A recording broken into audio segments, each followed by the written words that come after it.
राम राम भाइ सरानी सबैलाई नमस्कार।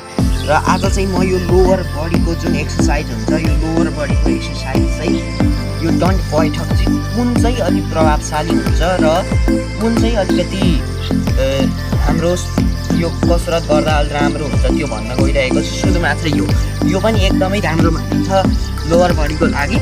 र अर्को छ यो जम्प सहितको।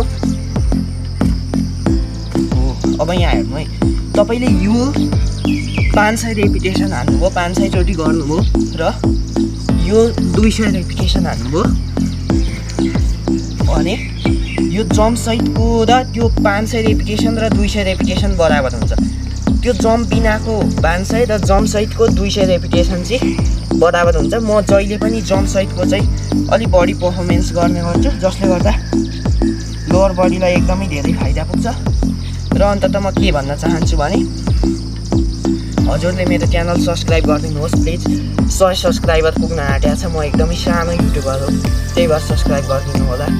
तपाईँको एउटा सानो सब्सक्राइबले मलाई धेरै ठुलो मोटिभेसन मिल्ने गर्छ। धन्यवाद।